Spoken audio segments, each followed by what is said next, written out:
Para analizar cómo queda el panorama político en Colombia luego de estas elecciones, estamos en comunicación con Ian Basset, que es analista y profesor de Ciencia Política de la Universidad del Rosario. Ian, aquí lo saluda Darío Mizrahi, ¿cómo le va?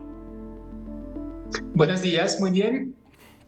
Bueno, Ian, ¿está bien esta lectura que parece ser la lectura unánime de que estas elecciones son un revés para las aspiraciones y para el proyecto político de Petro, o habría que matizarlo un poco?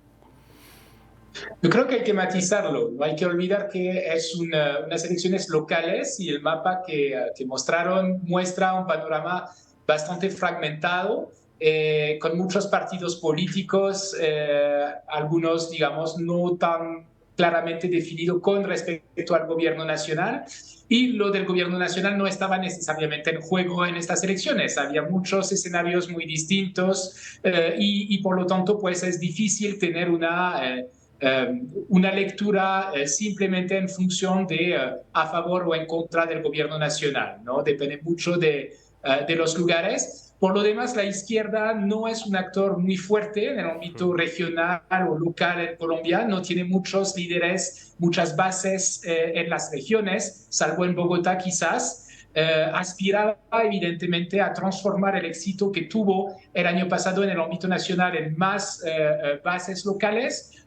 Sus éxitos en esta materia han sido bastante limitados, es cierto, y entonces es una elección en este sentido decepcionante por el gobierno nacional. Después, digamos, un golpe contundente al petrismo, pues yo diría que depende en muchos escenarios locales, no es necesariamente el principal mensaje, digamos, ¿no? Había muchas cosas locales también en juego.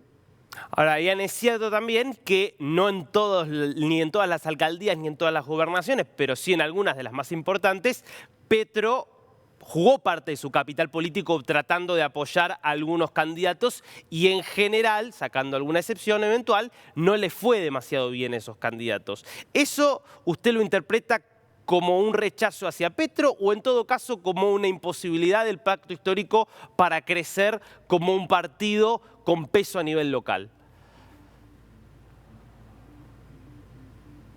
Realmente más lo segundo, el pacto histórico no es un partido, de hecho es una coalición de 12 partidos. No ha podido reconstituirse en todos los ámbitos locales, han sido muy difíciles las negociaciones internas y, repito, no tienen muchos líderes locales muy arraigados. Entonces ahí yo creo que el mensaje para la izquierda es que todavía le falta mucho para organizarse, para formalizar sus procesos de selección de candidatos, para realmente lograr ser una fuerza con continuidad y más sólida en sus bases territoriales. Saquemos entonces ahora por un momento a Petro del análisis de las elecciones. ¿Qué le parece que se puede concluir, por lo menos pensando en ganadores? ¿Quiénes ganaron? Porque evidentemente no se puede hablar de un solo actor, pero si usted tuviera que destacar algunos actores que pueden ser personas o partidos o movimientos políticos.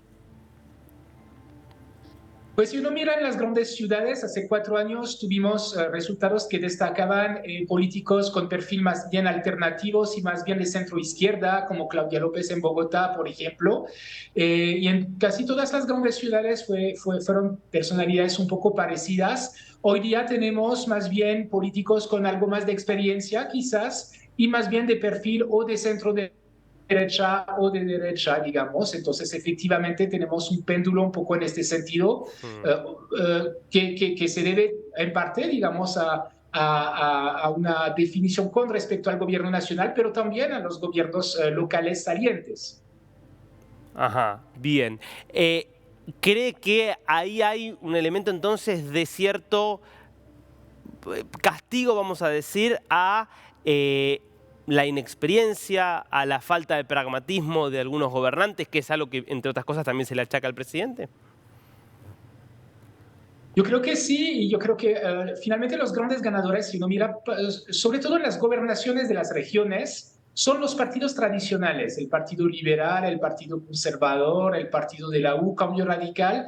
Son partidos que no son partidos muy ideológicos, sino que representan intereses regionales, sobre todo, ¿no? Y lo que triunfó en esta ocasión es sobre todo estos intereses regionales. Hay avances también de la derecha, ¿no? Partidos más ideológicos y más con arraigo en la derecha, en particular en Antioquia, en Medellín o en Santander, dos regiones importantes, pero pues esto no es generalizable tampoco a todo el territorio. Ian, le hago una última pregunta. En relación con este fenómeno de cierto avance de algunos partidos o políticos de derecha, pero al mismo tiempo también la consolidación de partidos que son un poco no ideológicos. De hecho, algunos de estos partidos habían formado parte de la coalición parlamentaria del presidente Petro. ¿Qué interpreta, digamos, de este fenómeno, digamos, donde terminan consolidándose o partidos de derecha o partidos de, vamos a decir, pragmáticos o casual parties? Sí, partidos pragmáticos, como dice, que representan esos intereses regionales, son los partidos que dominan en el Congreso, de cierto modo, y entonces ahí se jugaba un poco, si queremos verlo, desde la gobernabilidad que pueda tener el presidente Petro, lo que pueden influir esos escenarios regionales sobre las elecciones nacionales, ¿no? Y ahí vamos a ver un poco cómo se reconfigura el poder, las relaciones de poder dentro de esos partidos entre los que están inclinados a participar en una coalición del gobierno nacional o los que se niegan a esto. Hubo una puña durante la campaña en el seno del Partido Liberal o del Partido Conservador, por ejemplo, entre esos dos grupos que más bien giró más a favor de los que no están tan dispuestos a participar en estas coaliciones. Pues, sin embargo, habrá que ver qué pasa ahorita. Los congresistas sacan un poco una espada de Damocles de la cabeza, de encima de la cabeza con el fin de estas elecciones. Ya van a estar más tranquilos durante los próximos años y entonces va a empezar una nueva etapa de negociaciones, digamos, entre estos partidos en el Congreso y el gobierno nacional. Ian Basset, muy claro, como siempre. Gracias por este tiempo con DNews. Muchas gracias.